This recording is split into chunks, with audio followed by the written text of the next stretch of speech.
How would you feel if I told you that one of the most universally loved fairy tales was actually used for political propaganda? Stick around until the end, because this surprising revelation will change how you see the stories you love. Today, we're diving deep into the world of manipulation in media and politics, and how you can protect yourself from it. Hey everyone, and welcome back to our channel. Today we're exploring manipulation in media and politics. But before we get started, I want to clarify that we won't be discussing any current examples, like Trump versus Biden, to keep things objective and avoid polarization. We don't want to take sides, but to help you to avoid being easily manipulated. For that reason, we will not take recent examples. This will help you to receive the information in a more objective way. So, let's focus on understanding the tactics instead. Ready? Let's go! The power of persuasion. Persuasion is a skill that's used everywhere, from TV commercials to political speeches. It's all about influencing your thoughts and decisions. Example: during elections, politicians often use emotional appeals. They share heartwarming stories or fiery speeches that are designed to play on our emotions. These tactics can make us feel a connection and influence our votes. Framing and agenda setting. The media doesn't just report the news, it frames it. This means highlighting certain parts of a story while ignoring others, shaping how we perceive it.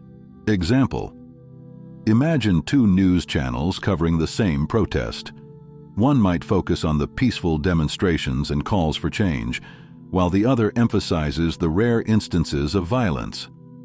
Both are reporting facts, but the framing changes our perception. Going deeper, this technique plays out in how headlines are written. For instance, protesters demand justice versus rioters clash with police. The words protesters and demand justice frame the situation positively, while rioters and clash present a negative view. This subtle framing can significantly alter public perception. Selective exposure and confirmation bias. We tend to consume media that aligns with our existing beliefs, a phenomenon known as selective exposure. Example: if you prefer certain political views, you likely follow news sources that align with those views. This can create an echo chamber where you only hear information that confirms what you already think, reinforcing your own beliefs while filtering out opposing viewpoints. Anecdotal side note: studies show that people are more likely to accept information that confirms their beliefs and dismiss information that contradicts them. This is confirmation bias in action. For instance, during the Cold War, both the US and Soviet Union propagated selective stories to their citizens to maintain ideological support. Fake news and disinformation. In today's digital age, fake news spreads quickly, often faster than real news. Anecdotal information. A notable example is the War of the Worlds radio broadcast by Orson Welles in 1938. Many listeners believed the fictional story about an alien invasion was real, causing panic.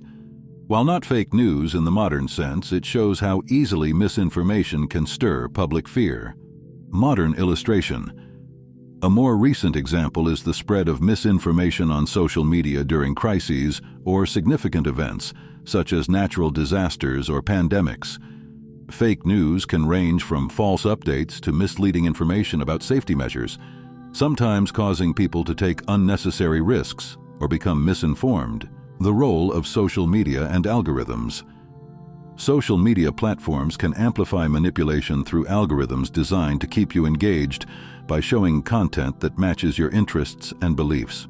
Example: have you ever noticed that after liking or sharing a certain type of post, you start seeing more of the same? This isn't a coincidence. Social media algorithms are designed to feed you content similar to what you've engaged with, keeping you on the platform longer but also possibly distorting your view of reality. Implications: these algorithms create filter bubbles where we're increasingly exposed to a narrow range of viewpoints. This can lead to polarization as people become more isolated in their own ideological bubbles. Spin and propaganda.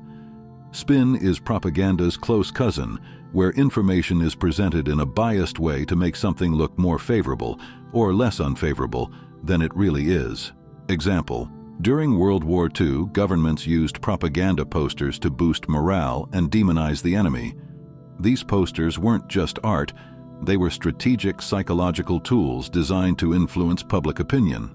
Case study: another older example is the Committee on Public Information, established during World War I by the U.S. government.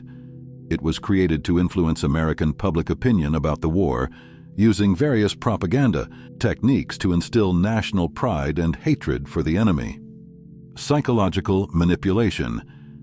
Manipulation can also be deeply psychological, using techniques to influence our subconscious. Example: color psychology is often used in advertising. For example, red can create a sense of urgency, while blue is perceived as trustworthy and calming. These colors are not chosen by accident, but to evoke specific emotions that can influence our behavior. Additional techniques. Politicians and advertisers use repetition and slogans to make messages stick in our minds. Think about how often jingles or slogans get stuck in your head. This repetition creates familiarity and eventually acceptance. Agenda driving techniques.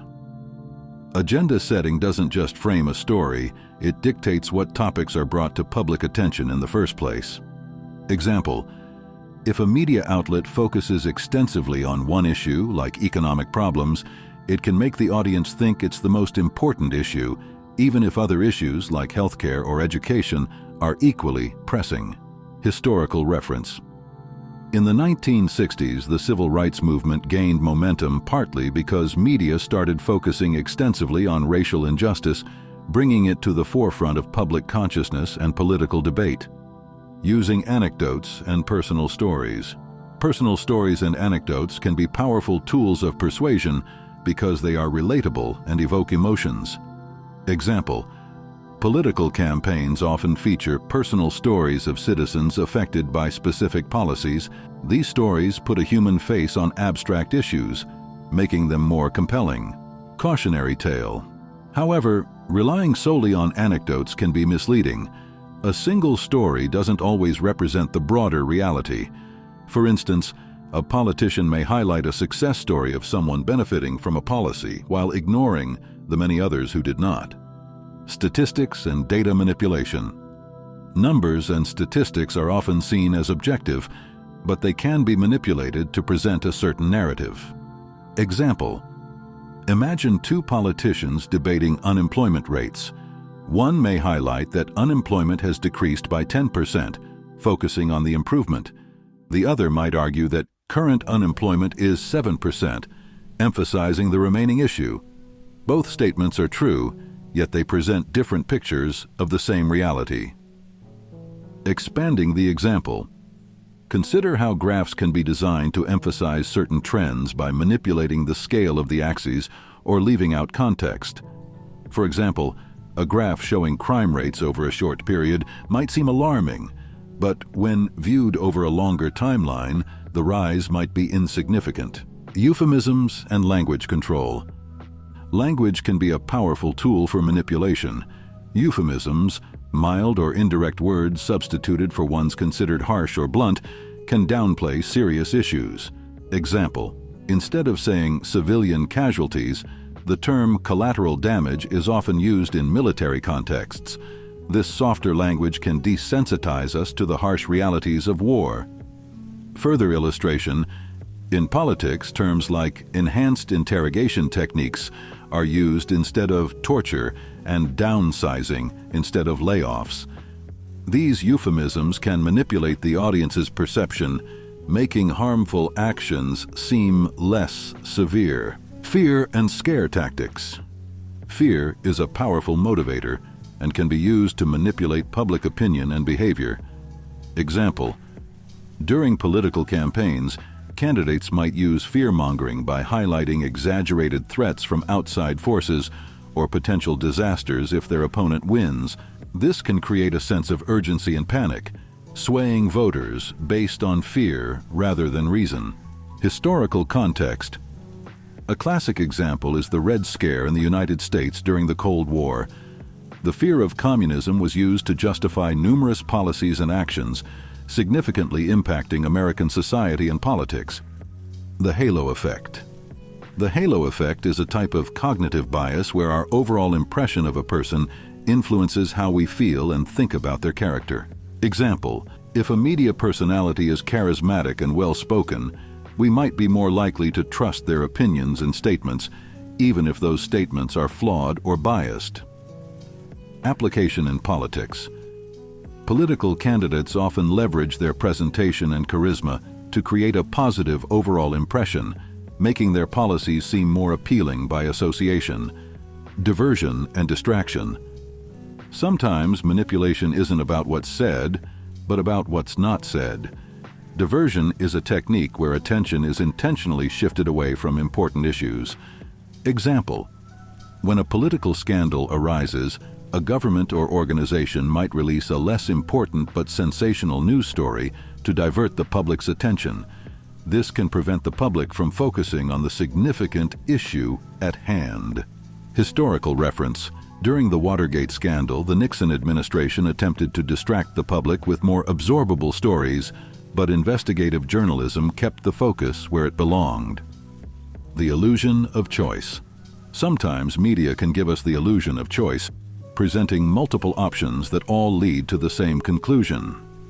Example, a media outlet might present two opposing viewpoints on a policy, but choose guests that are both moderate and likely to reach a similar conclusion. This can create the illusion of a balanced debate while subtly steering the audience towards a specific perspective. Implication. This technique can limit critical thinking and reduce the likelihood of the audience considering alternative viewpoints outside the offered choices. Repetition and familiarity. Repetition is a common tactic because familiarity increases the likelihood of acceptance. Example, political slogans and campaign promises are repeated frequently to ensure they stick in voters' minds. The more we hear something, the more familiar and credible it seems. Deeper dive. Brand names use similar tactics. Repetition builds brand recognition, making us more likely to choose familiar brands over unknown ones, even if we don't consciously remember seeing the ads. Authority and expert opinions. Authority figures and experts are often used to add credibility to a message. Example, when a political candidate supports their arguments with endorsements from respected figures or experts, it lends credibility to their position, even if the experts are speaking outside their primary field of expertise. Warning. However, it's essential to assess the actual expertise of these figures and whether their opinions are relevant to the topic. For example, a renowned scientist may not be the best authority on economic policies. Now, let's return to our intriguing hook. Did you know that Alice's Adventures in Wonderland has been interpreted as a reflection of 19th century British society and its political climate? Some scholars believe that the characters and absurd events critique the politics and social norms of that time. This connection shows how stories, even ones we regard as mere entertainment, can carry deeper political messages. By understanding these strategies, we can become more critical and aware consumers of media and politics. Thanks for joining us on this journey through media and political manipulation. The more you know, the harder it is to be deceived. Stay curious, stay skeptical, and don't forget to subscribe to our channel for more insightful content. See you next time. Have you noticed any instances of media manipulation recently? Share your experiences in the comments below.